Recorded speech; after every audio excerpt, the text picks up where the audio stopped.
¿Estás esperando para mí? No, yo voy ahorita. Bueno, para empezar la presentación del día de hoy, solo hago una pequeña presentación de nuestro invitado. Ahí hemos tenido algunos problemas técnicos, pero ya, ahí los vamos solucionando. Nuestro invitado se llama Trevor Evans, es alemán, economista alemán. Británico. ¿Cómo? Británico. Británico. Pues yo siempre había pensado que era alemán. Bueno, un economista británico que se llama Trevor Evans es nuestro invitado del día de hoy. La videoconferencia es Las vulnerabilidades de la economía de los Estados Unidos. Y es la conferencia que tenemos programada para el día de hoy. Les digo algunas generales. Trevor Evans ha sido profesor en la Escuela de Berlín de Economía y Leyes del 2006 al 2015. Recientemente se retiró. Él también ha sido profesor de la Universidad de Ciencias Aplicadas de Berlín por varios años y estuvo en la región también por varios años porque estuvo trabajando en la Coordinadora Regional de Investigaciones Económicas y Sociales, CRIES, en Nicaragua propiamente, por varios periodos. Es miembro del Comité Coordinador de Economistas Europeos para una política económica alternativa en Europa. Tiene numerosas publicaciones, libros, artículos en revistas arbitradas. Trevor Evans sacó su doctorado en economía en la Universidad de Londres, la maestría en economía en la Universidad de Londres también y su licenciatura en políticas, entiendo yo, en la Universidad de Kent, siempre en Inglaterra. Sus líneas de investigación incluyen economía política del dinero y las finanzas internacionales, la economía política de Estados Unidos y su impacto en el desarrollo internacional, la política económica en Europa, finanzas y desarrollo y teorías marxistas de la moneda y de la finanza, teorías marxistas y poskeynesianas de la moneda y la finanza.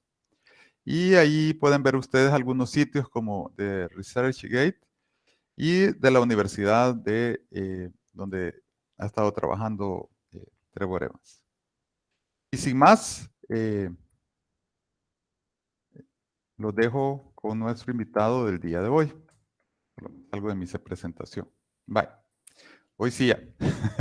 Bueno, muchas gracias para la introducción, Roberto, y lamento mucho que salió tan complicado.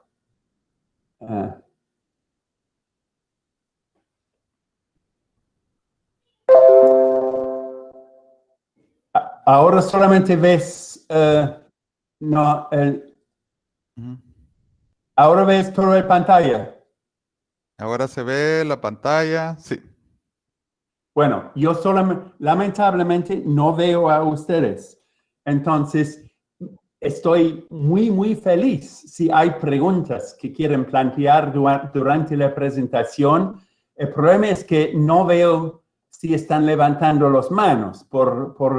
Ahora solamente veo a mi pantalla, pero voy a hablar sobre la economía de Estados Unidos, enfocando principalmente en el periodo más reciente, pero yo no sé hasta cuándo ustedes han estudiado la economía norteamericana. Después de la Segunda Guerra Mundial hubo un periodo que en inglés se llama Edad de Oro, los franceses lo llaman los Trente Glorieux, un periodo que fue muy exitoso con un crecimiento de la productividad e intensidad del trabajo. Al mismo tiempo, los salarios reales estaban aumentando. Entonces, fue un periodo bastante exitoso para el capitalismo, pero incluso para muchos sectores de la clase trabajadora. Pero estas condiciones se erosionó a finales de los años 60, pero los sindicatos siguen con su derecho de buscar el aumento de los salarios, y al inicio de los 70 los problemas salieron más fuertes, y en el periodo entre 1973 y 75, quizás ustedes conocen todo eso, ya hubo la primera recesión en todos los países desarrollados desde los años 30. Y después de esta recesión que tocó a los Estados Unidos muy fuertemente, el gobierno de los Estados Unidos intentó reanimar la economía a través de una devaluación del dólar para hacer las exportaciones más baratas y una política doméstica expansiva, pero esto solamente resultó en inflación. Entonces, al inicio de los 80s, se dio este cambio muy fundamental en el régimen norteamericano. En los últimos meses de 1979, frente a un aumento fuerte en la inflación, el Banco Central, el Federal Reserve, bajo su nuevo jefe, Paul Volcker, aumentó dramáticamente las tasas de interés, desde unos 5 o 6% hasta casi 20%. Para ustedes en América Latina parece que no es tan inusual tener tasas de interés de este nivel. Para un país capitalista desarrollado es realmente muy alto. Y con eso, con tasas de interés de casi 20%, las empresas dejaron de invertir, el desempleo aumentó muy fuertemente y frente al peligro de perder su puesto de trabajo, los sindicatos y los trabajadores dejaron de luchar para salarios y se pusieron su enfoque en el intento de defender sus puestos de trabajo. También en los 80s hubo esta desregulación del sistema financiero. Desde los años 30 el sistema financiero norteamericano fue muy controlado por el Estado. Con esta desregulación se dio esta fuerte expansión de los bancos, de los fondos de inversión y fondos más especulativas. Y al mismo tiempo, los mercados de financiero aumentaron dramáticamente y hubo una innovación financiera con muchos nuevos instrumentos como los derivados y otros más complicados. Y con la presión financiera sobre las empresas no financieras, estas empresas no financieras tuvieron que poner más énfasis en maximizando sus ganancias para priorizar los rendimientos a los accionistas. Y esto es el régimen que tenemos desde las 80s en los Estados Unidos. Voy a enfocar en los años más reciente, pero un breve resumen de esta nueva época. Aquí los áreas con sombra muestran las recesiones en Estados Unidos. Entonces, hubo esta fuerte recesión al inicio de las 80s que derrotó los sindicatos. Hubo una expansión a partir de 83 y con esta expansión hubo una ola de fusiones y adquisiciones. Fue un ola histórico, había una ola de este tipo al inicio del siglo XX, pero esto fue en términos históricos una organización profunda del sector empresarial en los Estados Unidos. Pero mucho de estas fusiones y adquisiciones estaban financiadas por créditos y en 90 los bancos dejaron de prestar plata y la economía entró en una recesión. En las 90s hubo una nueva expansión y sobre todo en la segunda mitad de las 90s hubo este boom de la tecnología de información. Quizás lo más exitoso fase del capitalismo norteamericano en el último 40 años. Pero esto fue vinculado con una burbuja en las acciones, una burbuja del mismo tamaño que 1929, y cuando se quebró la burbuja al inicio de 2001, hubo una fuerte recesión y hubiera sido una crisis aún más profunda si el Federal Reserve no había aumentado la oferta de dinero fuertemente. Con esto se podrá sobrevivir y hubo esta nueva expansión en los años iniciales del nuevo siglo. Esto vinculado a esta fuerte inversión en el inmobiliario y hubo otra burbuja, esta vez en estos precios de los inmobiliarios. Y Trevor, solo le iba a decir que es que se ve cortada la presentación hasta el 2009, se ve cortada aquí. Mire, yo creo que vamos a tener que mandar que tú tomas el control, porque si no se ven. No se ve. ¿Cómo hacemos? ¿Te lo mando por correo o...?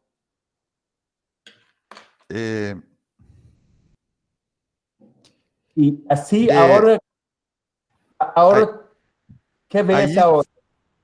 Ahí se ve mejor, pero se ve bien pequeño, se ve como el marco del PowerPoint. ¿Qué hacemos?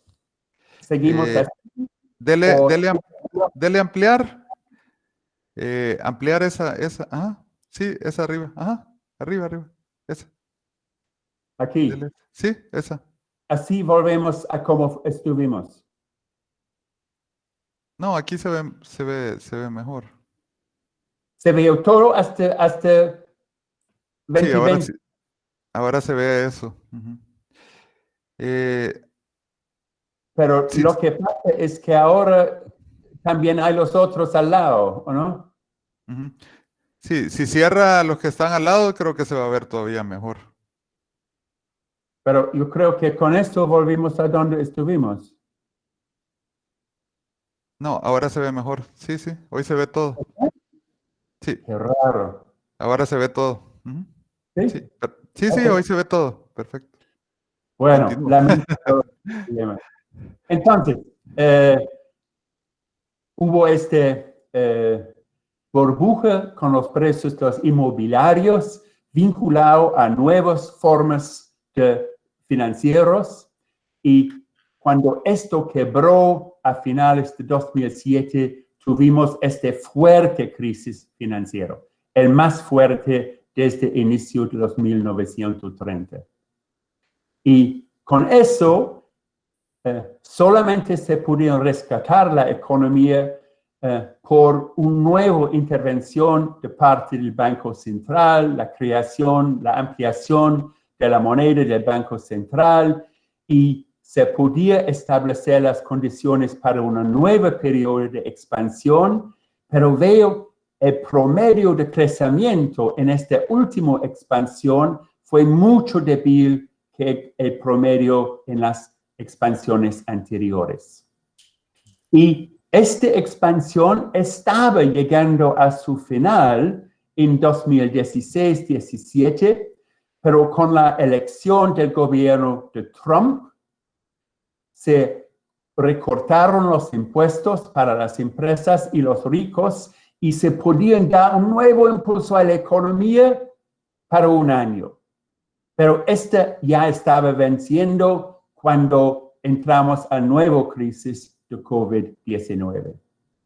Entonces, un desarrollo bastante problemático. Aquí vemos las intervenciones del Banco Central. Se ve que el dinero del Banco Central fue muy estable para muchos años, pero con la crisis por debajo de un billón de dólares. Con la crisis en 2008, el Banco Central intervino con grandes programas, el llamado flexibilización cuantitativa, primero en 2008, otra fase en 2010 y aún otro en 2012-13. Entonces, con esto llegamos a cantidades del dinero del Banco Central que son casi 5 veces más. En vez de unos 6-7% del Producto Interno Bruto, llegamos a casi 25%. Y ahora, con el COVID, hay nueva expansión monetaria del Banco Central y ahora estamos con casi 7 mil billones, lo cual es igual a casi 30-35% del Producto Interno Bruto, algo que no hemos visto antes. También se bajaron las tasas de interés. Les habían dicho que fue súper alto al inicio de los 80s, tendencialmente bajándose, y vimos que se bajaron las tasas de interés a 0 con la crisis en 2008-2009. Se empezaron a subir las tasas de interés finales de 2015, pero ya en agosto del año pasado, cuando iniciaron los nuevos problemas, se bajaron de nuevo hacia 0 la tasa de interés del Banco Central. Y también el gobierno reaccionó con sus gastos. Vemos aquí que con la crisis en 2008-2009, los gastos del gobierno aumentaron, los ingresos bajaron y el déficit fiscal subió de unos 2% a 12%.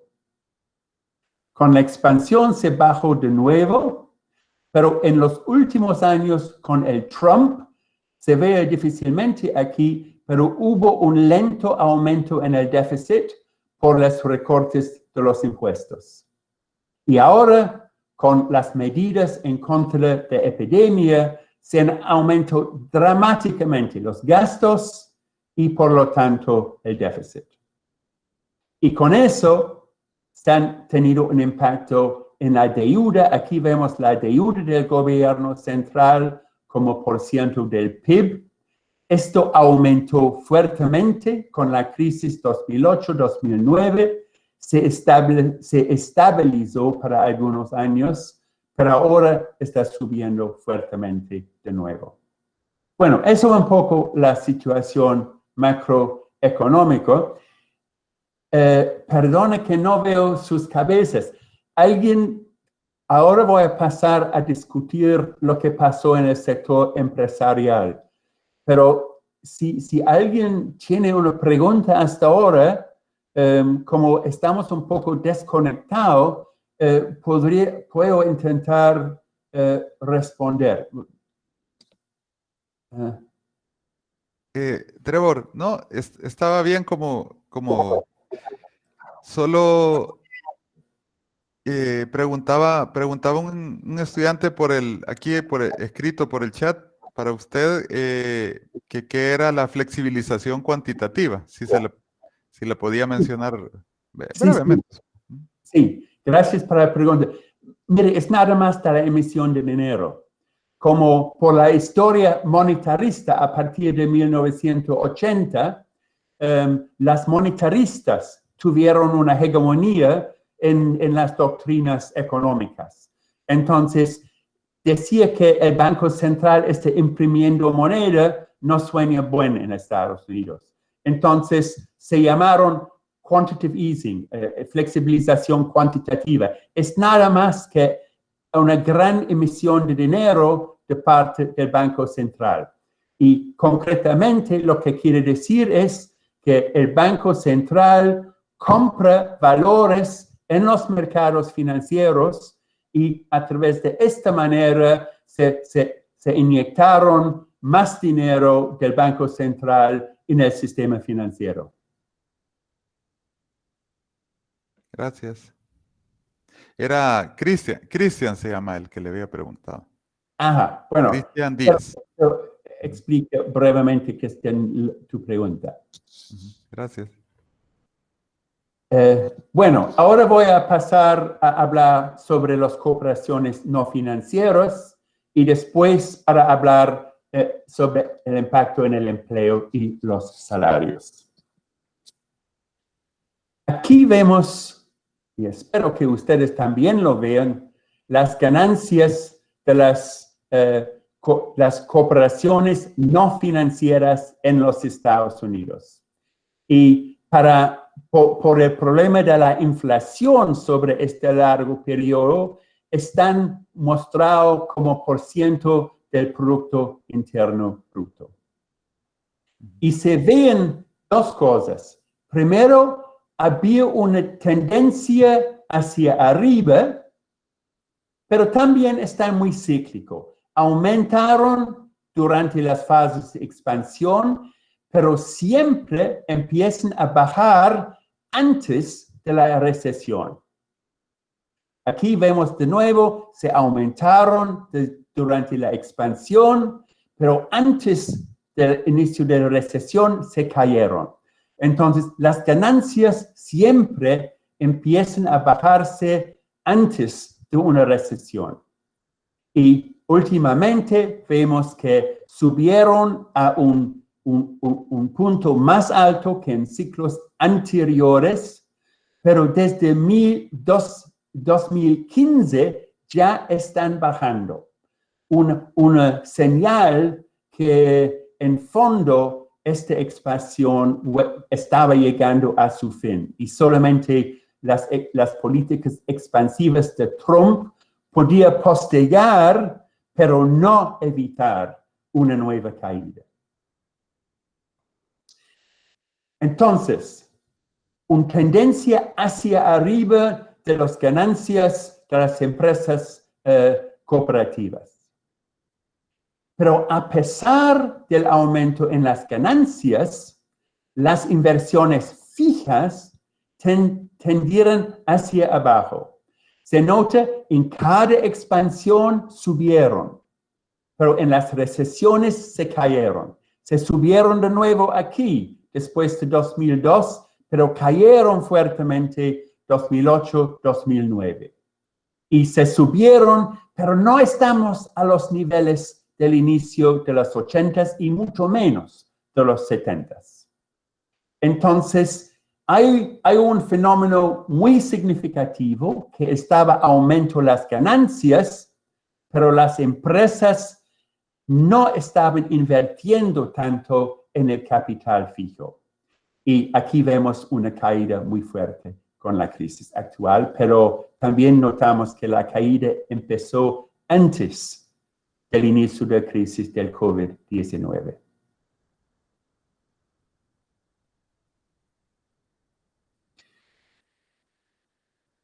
Aquí tenemos otro indicador que está vinculado con la falta de inversión. Esto es el crecimiento de la productividad laboral por hora trabajada. Aquí son datos anuales porque los datos por semestre tienen mucha variación. Pero se ven que están bajos en las recesiones, pero suben en las expansiones. Suben aquí en las expansiones, aquí también. Como normal, en 2008 se cayeron, subieron en 2010, pero desde entonces han sido muy bajo. No había un periodo de crecimiento económico con un desarrollo de la productividad laboral tan débil como en el último expansión.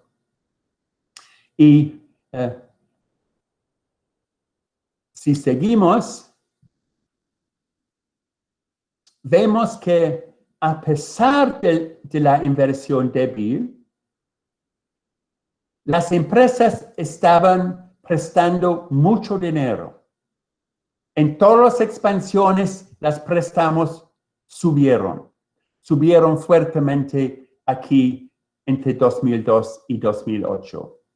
cayeron, por supuesto, en la recesión, pero desde entonces se subieron de nuevo a pesar del hecho que no había tanto inversión fija. ¿Qué estaba pasando? Bueno, aquí tenemos un poco la explicación. Aquí vemos lo que pagan las empresas a sus accionistas. Primero, los dividendos. Los dividendos son aquí en azul y también para compensar para la inflación están mostrados como 1% del Producto Interno Bruto. Y lo que se nota es que las dividendos como por ciento del PIB están lentamente subiendo.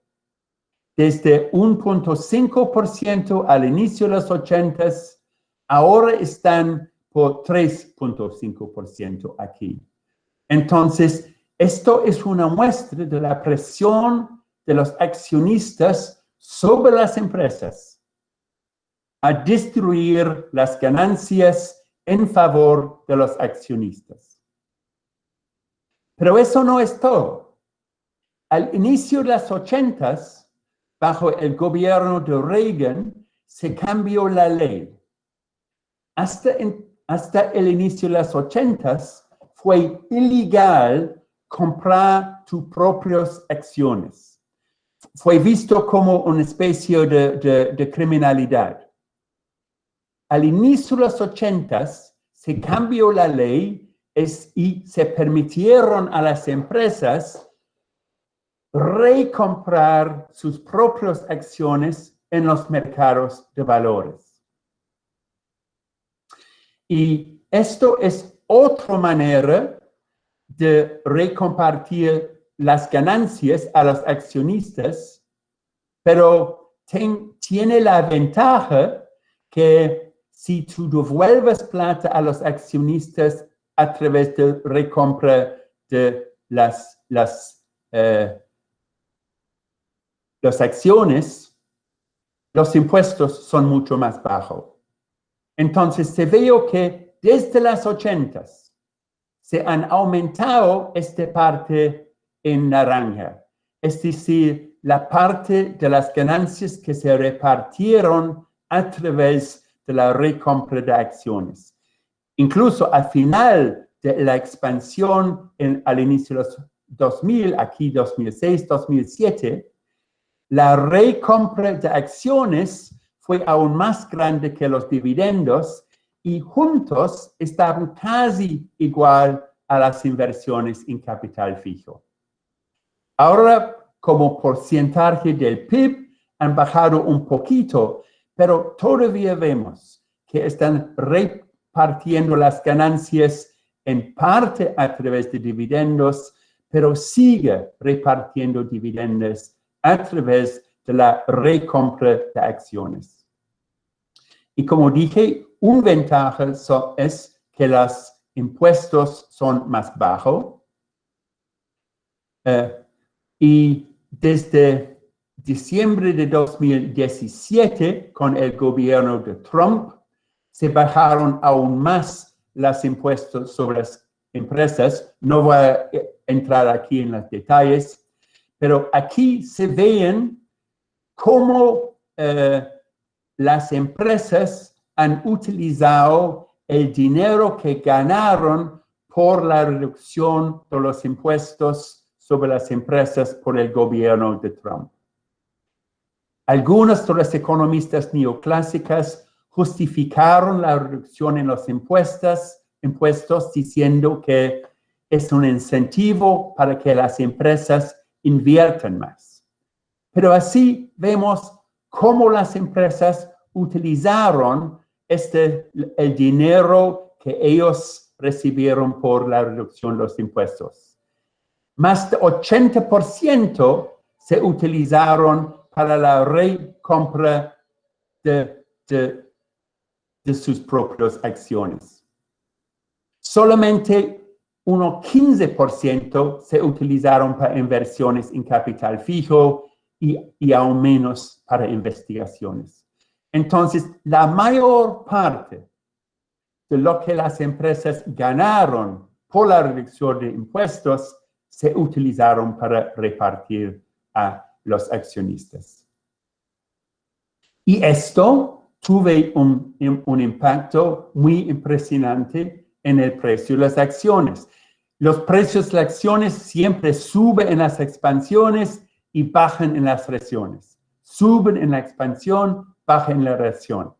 Pero en esta última expansión se ve que esta recompra de acciones han contribuido fuertemente a este muy fuerte aumento en el precio de las acciones, hasta el inicio de la crisis de COVID en enero, cuando hubo un baja. Y finalmente, con el sector de las corporaciones no financieras, aquí vemos la deuda de las corporaciones no financieras. Otra vez, medido como porcentaje del PIB para compensar para el efecto de la inflación. Es cíclico. En casi todas las expansiones hay un aumento en la deuda como porcentaje del PIB. Aquí se bajó al inicio de la expansión hasta 2006, se subieron de nuevo con el recorte de las inversiones después de la crisis de 2008, se bajó, pero desde entonces, a pesar del débil inversión fija, se nota que se aumentó y aumentó y aumentó, hasta que en 2019 estaban más alto como 1% del PIB que en 2008. Entonces, en resumen, las ganancias son muy altas, las inversiones son débiles, están recompartiendo grandes partes del excedente a los accionistas y para hacer esto están endeudándose. Bueno, esto en breve un resumen del sector cooperativo. Voy a parar otra vez para ver si había algunas preguntas.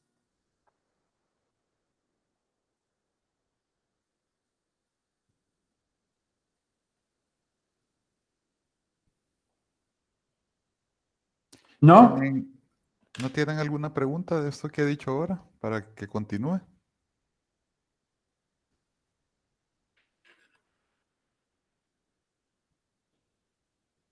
¿Nadie?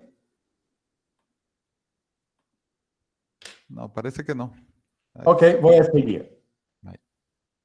Bueno, primero van a ver el empleo, o más bien aquí la tasa de desempleo. Aquí en azul tenemos el tipo de desempleo, es decir, el número de trabajadores registrados como desempleados como por ciento de la fuerza laboral. Obviamente es cíclico, el desempleo se baja durante una expansión y se aumenta en una recesión. Se baja aquí de nuevo al inicio de los 2000, se subió fuertemente con la crisis 2007-2008 para llegar a alrededor de 10%, casi lo mismo para hombres y mujeres, un poco más para hombres porque fue la industria manufacturera que fue muy tocado, pero no hubo tanta diferencia. Y lo que vemos es que desde 2010, en la expansión, la tasa de desempleo se bajó poco a poco para llegar, no sé, es mi filo, ahí está, para llegar a finales de 2019 a unos 4%, un poquito por lo menos de 4%. Aunque con la crisis de COVID se subió fuertemente 15%. Los Estados Unidos también tiene información para el subempleo involuntario.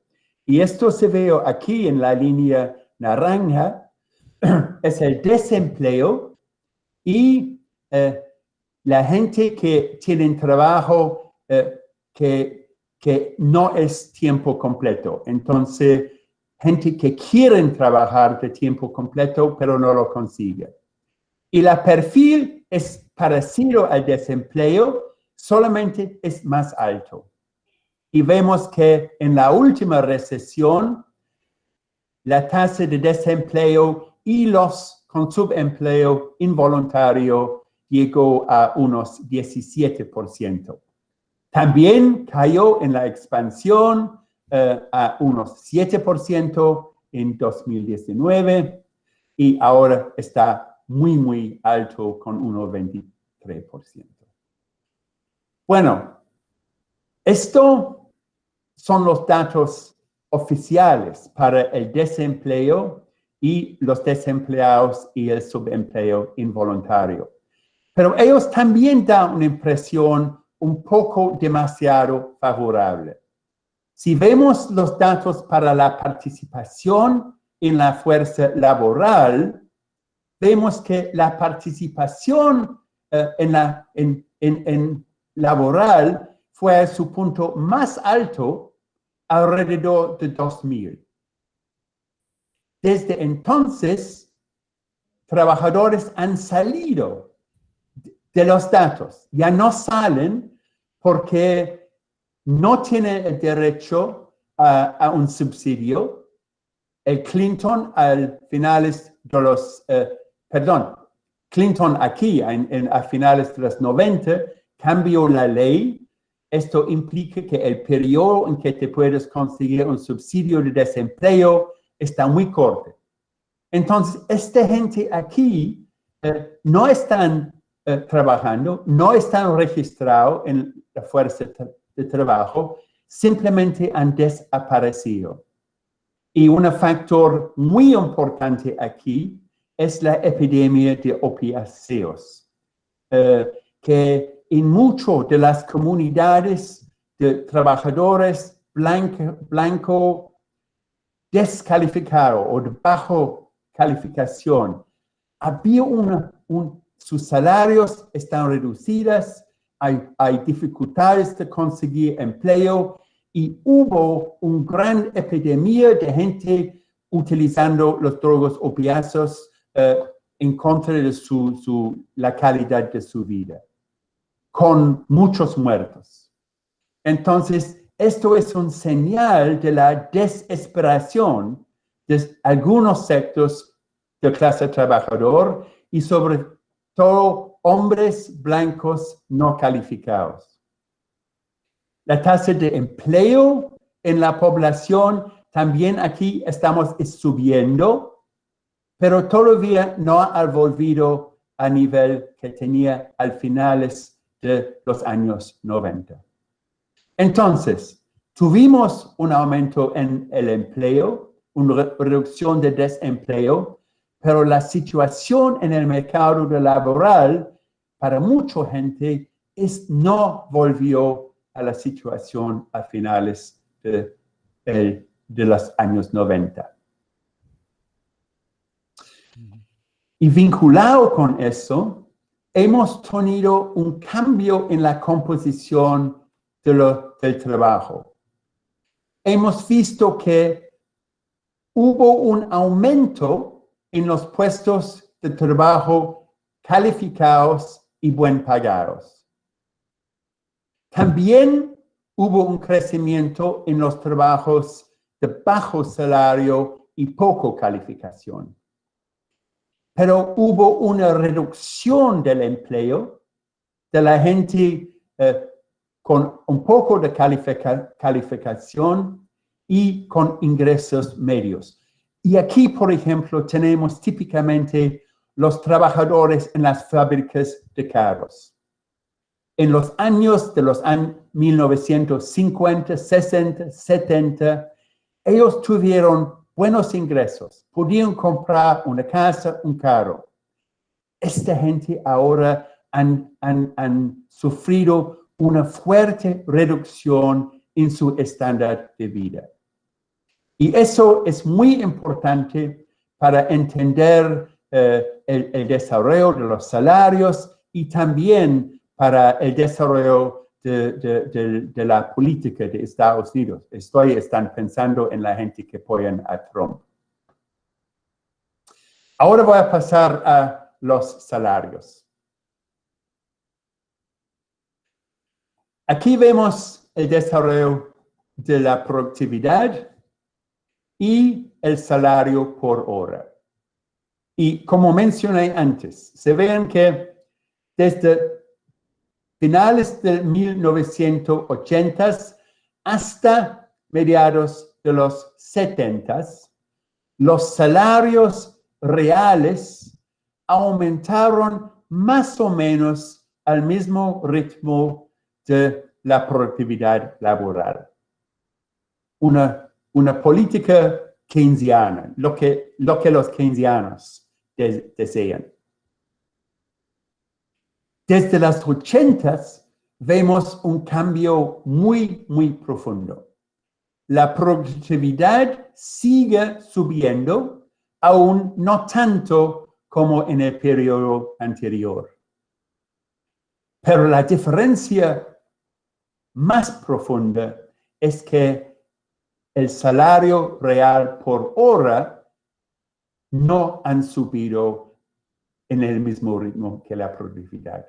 Se subió en todo el periodo solamente un poco más de 10%. Esto es un fenómeno súper importante para entender el desarrollo de la economía norteamericana desde las 80s. Y aquí tengo datos para los salarios medianos, es decir, alguien que está 50% arriba en la escala de los salarios. Hay 50% por arriba y 50% por debajo. Yo cambié los con valores de dólares de 2020 para una comparación y expresado en términos de dólares de 2020, los salarios semanales para los hombres estaban alrededor de $1,000 al inicio de los 80s. Desde entonces han variado mucho, bajaron sobre todo al inicio de las 90s, subieron de nuevo bajo el gobierno de Clinton, pero vemos que desde 2014 se volvieron a subir. Y hasta, ¿dónde está mi filo? Allá. Hasta 2019 se han subido un poquito por arriba del valor en 2000, pero no mucho.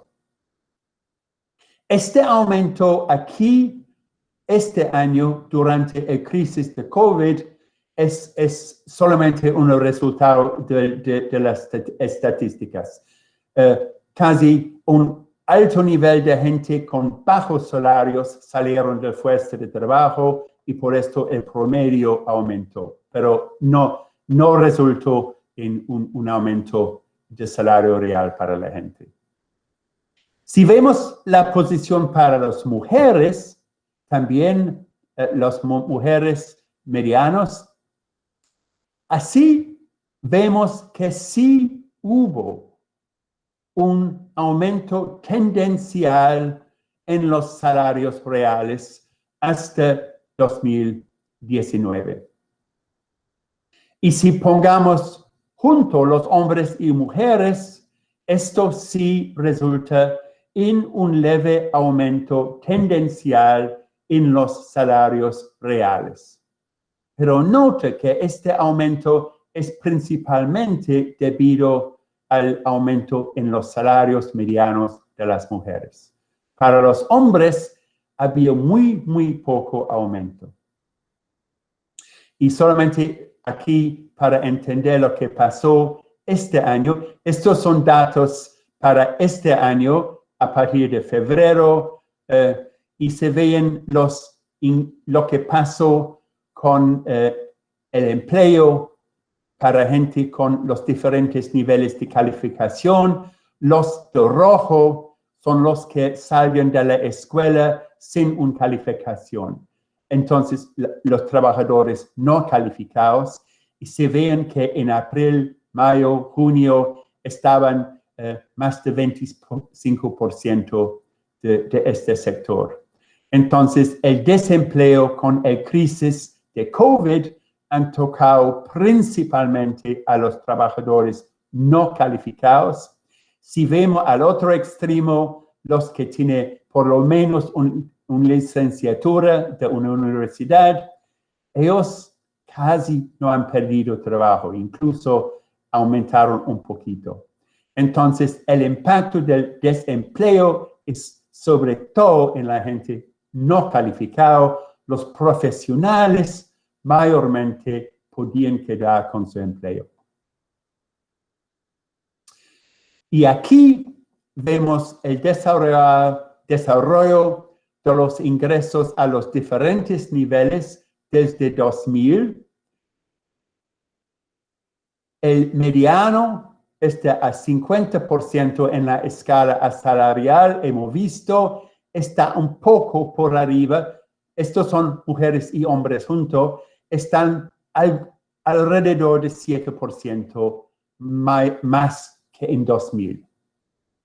Pero con la gente de mayor salarios, aquí el punto 90 en la escala y aún más los en el 95% de los ingresos, estos sí ganaron bastante más que en 2000.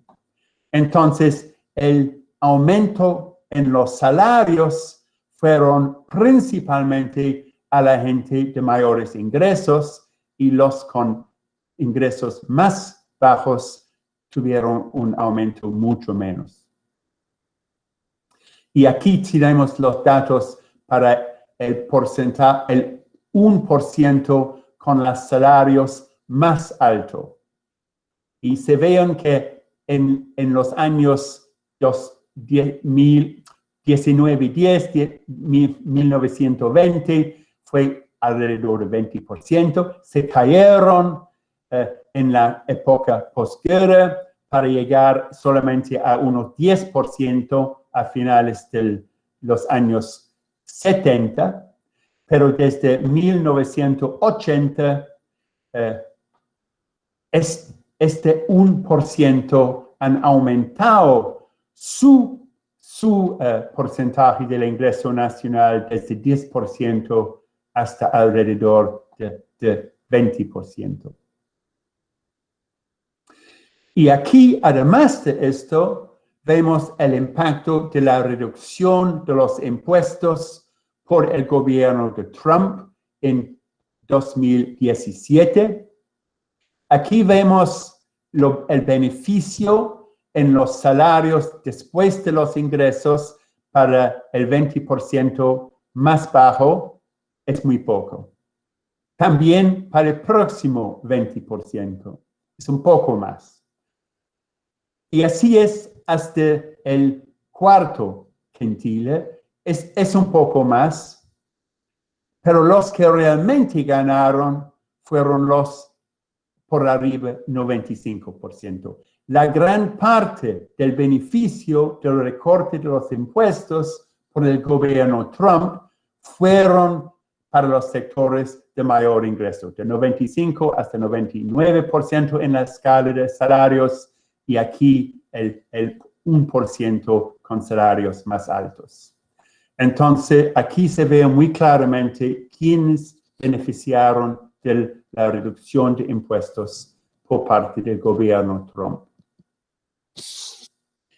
Y para terminar, la riqueza. Aquí tenemos en arriba a la izquierda, el porcentaje de la riqueza que tiene el 10% más alto. Y se ven que como con los salarios esto se bajó, entre los años 1920 hasta 1980. Pero desde 80, el 10% más rico han aumentado su porcentaje de riqueza desde 70% hasta unos 80%. El 1% más rico aumentó su porcentaje de rico desde 25% a 40% y sigue. El 0.1% más rico aumentaron desde unos 7% a casi 20%, y si llegamos al 0.00001%, aquí estamos hablando de unos 200 personas, se aumentaron su porcentaje de la riqueza en unos 7 veces. Entonces, vemos aquí una concentración de la riqueza aún más fuerte que la concentración del ingreso. Bueno, esto fue mi presentación. Simplemente voy a añadir una noticia más actual. Esto es del diario del Financial Times hoy. Y se ven que aquí están diciendo que las perspectivas para la coyuntura en los Estados Unidos está deteriorando fuertemente por el aumento en el caso de la COVID. Entonces, fue difícil la situación, pero ahora parece que están poniéndose aún más difícil. Bueno, eso fue. Entonces, ahora voy a intentar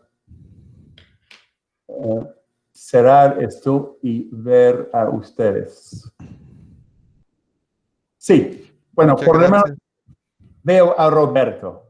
Bueno, espero perdone por haber empezado tarde, también terminé muy tarde. Espero que no estoy tomando el hora de almuerzo de ustedes.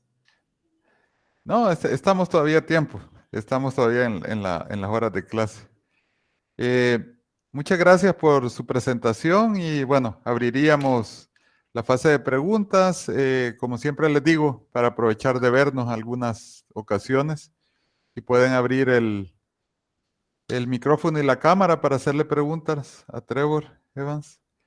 Él está ahorita en la noche. Nosotros ahorita estamos llegando al mediodía. Ya tenemos las 7:15 aquí. Ya está oscuro. Sí. Entonces, si pueden hacerle preguntas, sería bastante importante para poder aclarar.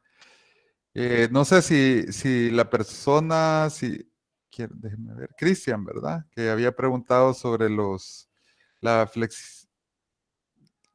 flexibilización cuantitativa, si le quedó claro. Eso creo que es algo que se ha oído mucho en Estados Unidos a partir de la crisis del 2007, 2008, precisamente, ¿verdad? En la parte monetaria. Sí. Y así que si no te ha quedado claro, Cristian, si podrías preguntar también sobre eso. Yo quiero preguntarle en lo que se animan los demás, por el panorama que usted da de la economía de Estados Unidos, es como continúan muchas tendencias de erosión digamos, de los salarios, ¿verdad? Y de concentración.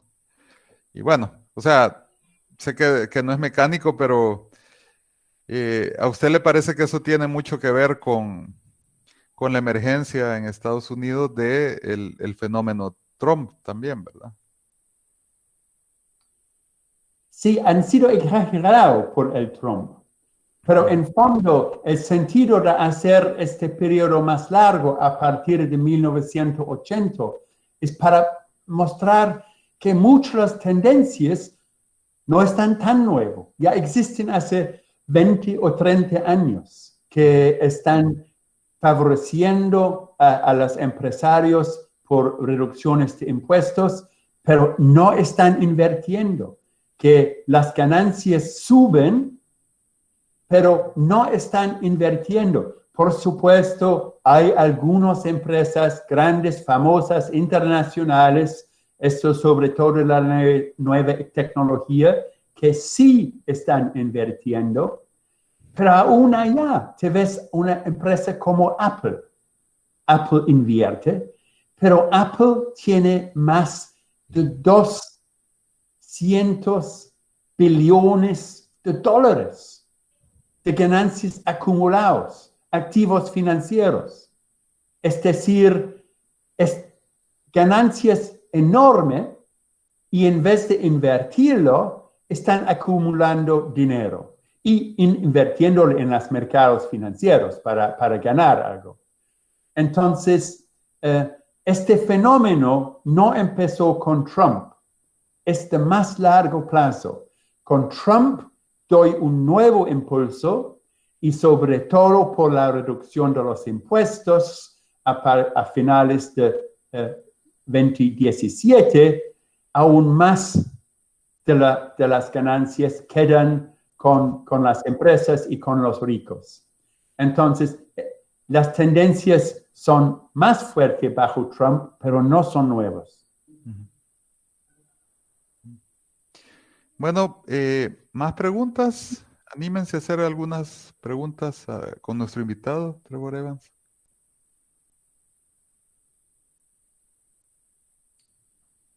Por favor. Hola. Cristian. Hola, muy buenas noches a usted. Gracias por su conferencia. Tengo un par de preguntitas. Específicamente son 3 preguntas respecto a lo que usted mencionó a lo largo de su presentación. La primera es respecto a la flexibilización cuantitativa. Usted mencionó que eran compras de valores.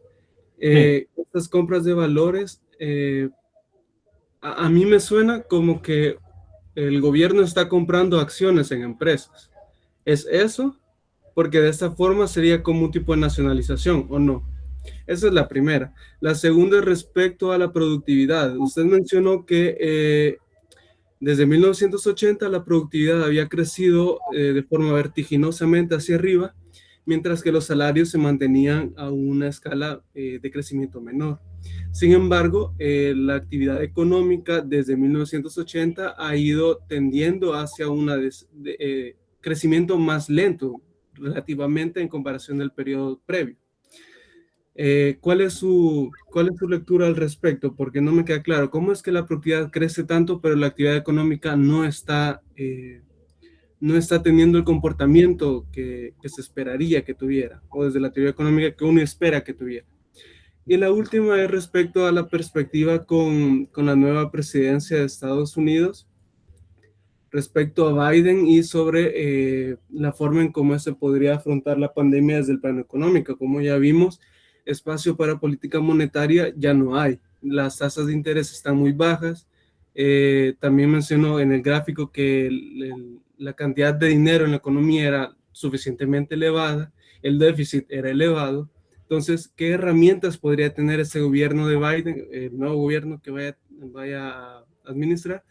Y obviamente esto por la importancia que tiene hacia los países a los que dependemos de ellos, sobre todo nosotros, El Salvador, que estamos dolarizados, e igual por la importancia mundial que tiene ese país. Entonces, muchas gracias de antemano. Sí, bueno, muchas gracias para las preguntas. Con la flexibilización cuantitativa, normalmente se compran bonos, no acciones. En primera instancia, se entran en el mercado, se compran bonos que ya están en manos de empresas financieras, bancos, y con eso el gobierno, perdón, el Banco Central, el Federal Reserve, tiene los bonos y los bancos o las empresas que lo vendieron quedan con dinero. Y de esta manera es una inversión de dinero en la economía, en las manos de los agentes económicos que no existía antes. También se podría hacerlo a través de la compra de acciones y en realidad están haciendo esto ahora también. Pero normalmente en la primera fase de la flexibilización cuantitativa en 2008, 2010, 2014, fue principalmente a través de compra de bonos que estaban en manos de inversionistas privadas, empresas financieras y otras cooperaciones. Sí, con de la productividad laboral.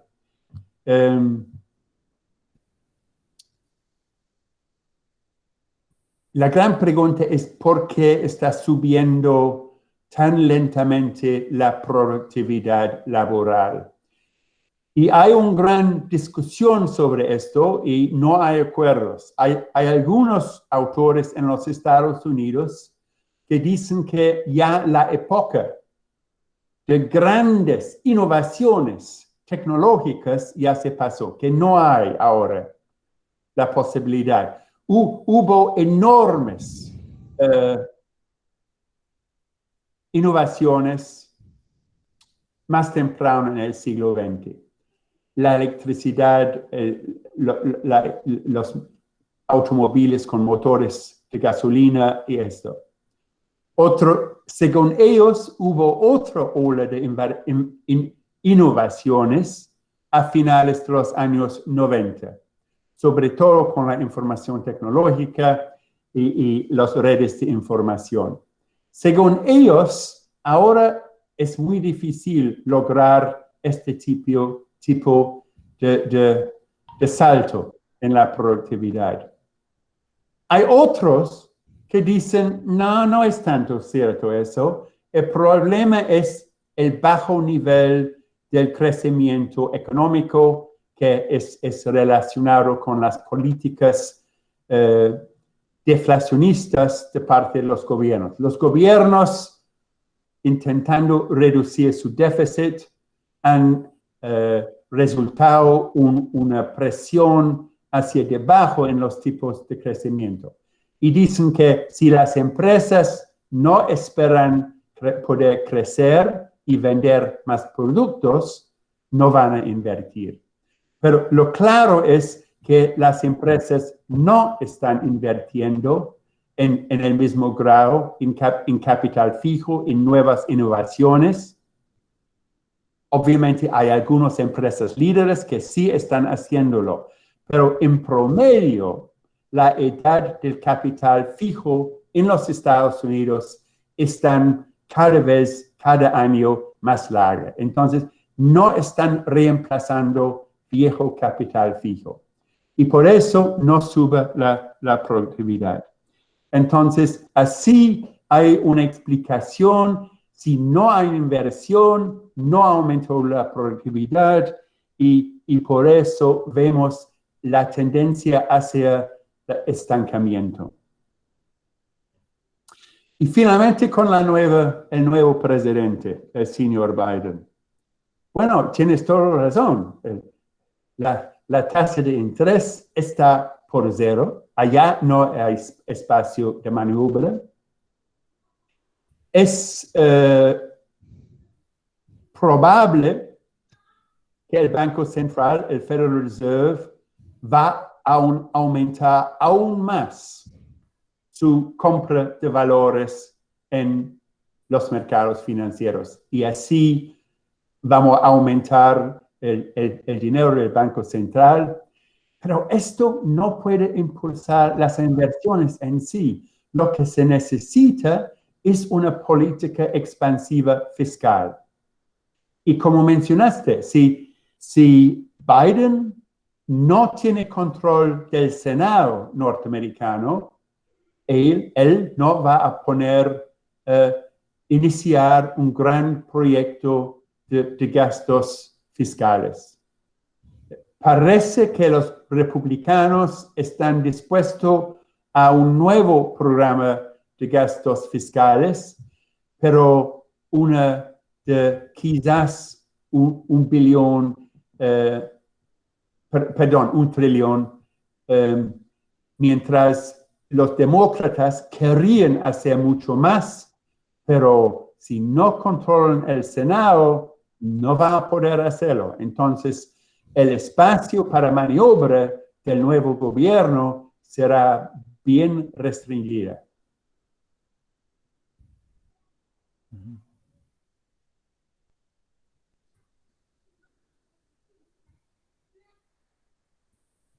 Otras personas. Había cosas que no fue claro. También puedes preguntar si yo intenté explicar algo y no fue muy claro. Podría hacer un segundo intento.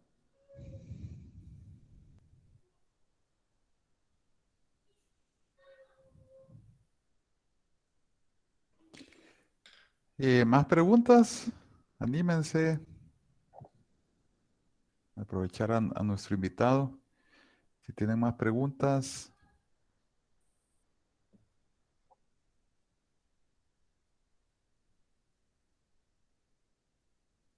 Yo entiendo que en estas flexibilidad cuantitativa, también en el inicio de la crisis de 2008-2009, no sé si me equivoco, compraron de los títulos tóxicos, no sé si así le llamaban, de las Sí. hipotecas, ¿verdad? Y no sé también si me falla la memoria, que sí entraron con las grandes empresas eh, de carros, ¿verdad? Las grandes automovilísticas. Creo que esas fueron de las que sí hubieron como compras de acciones, pero después las volvieron a vender, ¿verdad? Sí, yo tengo idea, ¿verdad? Si no me falla la memoria. Porque estaban en una situación muy difícil y Sí. no quisieron permitir que Yo recuerdo haber leído notas que no quisieron permitir que se las compraran empresas extranjeras, ¿verdad? Particularmente creo que empresas chinas estaban eh, encima de esas empresas. Sí, sí. Y, ujú. Es cierto que hubo grandes intervenciones en la crisis en 2008. Primero con los bonos, intervinieron en gran escala para comprar los bonos tóxicos, para evitar que se caigan aún más. Y quizás aún más importante, se rescataron la empresa AEG. La AEG es del conocimiento público una empresa que produce productos metálicos, máquinas y esta cosa. Pero a partir de las 90s, como muchas empresas norteamericanas, grandes empresas, se convirtieron su oficina de finanzas en un gran banco. Entonces, se centralizaron todas las finanzas de las divisiones de la cooperación en una división financiera. Y en el caso de AEG, este banco interno del AEG estaba especulando con los derivados más tóxicos. Y al final de la cuenta, el gobierno compró o rescató a AEG con 180 billones de dólares. Porque si hubiera caído, ellos pensaban que iba a resultar en el colapso en el mercado de derivados, un colapso completo. Entonces, para evitar un colapso, en efecto, se nacionalizó. En los Estados Unidos no quieren decir estatización de una empresa, pero en fondo se compraron esta empresa e invirtieron 180 billones de dólares para evitar su caída. Y lo mismo en las empresas de carros, como mencionaste.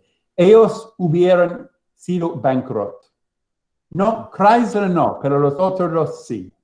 General Motors y Ford hubiera sido bankrupt. Y por eso se compraron las acciones esto fue baratísimo porque fue efectivamente bankrupto, pero se invirtieron mucho dinero para rescatarlo, pero después de la crisis se podían vender las acciones e incluso el gobierno logró una ganancia. Bueno, algunas preguntas más. Si quieren, aprovechemos para que hagan algún par de preguntas de un solo personas y para que podamos responderlas ya en lo último, en estos 10 minutos que quedan de la clase.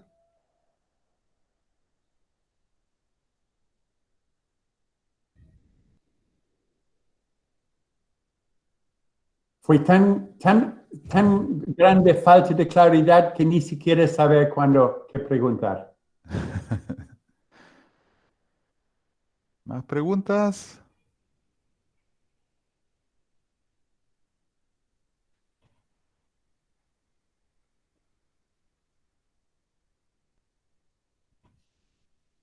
¿Algún punto que al escucharme no quedó completamente claro?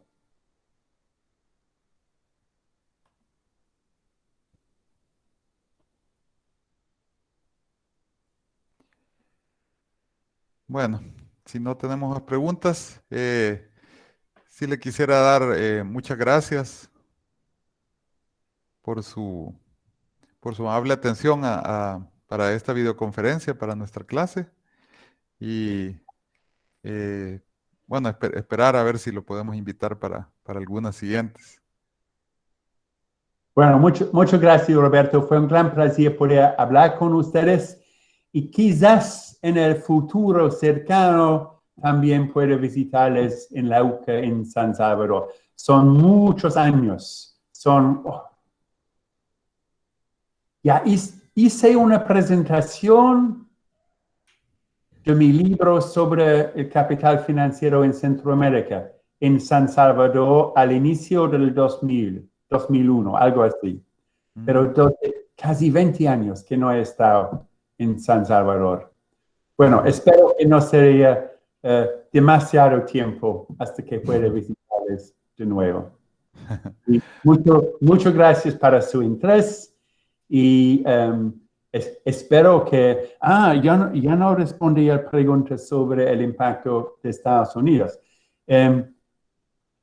Un problema para los países de América Latina cuando Estados Unidos baja sus tasas de interés es el capital financiero busca rendimientos más altos en América, bueno, en otros países del mundo, pero para países en América Latina esto ha sido un problema grande, que fue también el problema cuando se bajaron las tasas de interés en 2008-2009. Mucho capital se fue desde Estados Unidos, sobre todo a Brasil, Argentina y países donde podían ganar tasas de interés más altos. Pero creo que también en menor grado fue un fenómeno en los países de Centroamérica, donde las tasas de interés siguieron bastante por encima del nivel de Estados Unidos.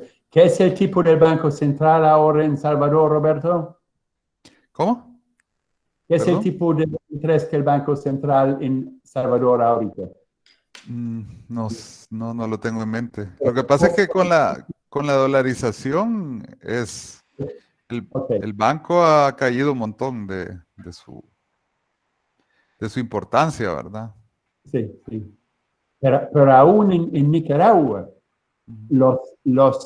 las cuentas en dólares pagan tasas de interés mayores que lo que te puedes ganar con dólares en los Estados Unidos.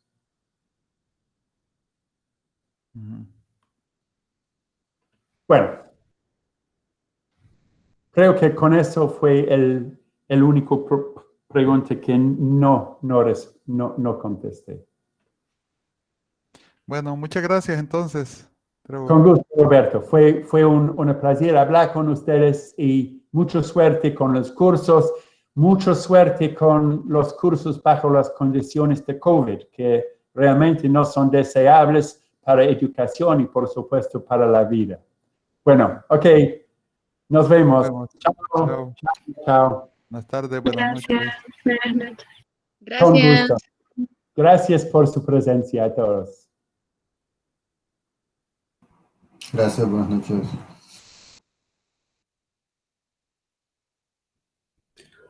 Buenas noches, gracias.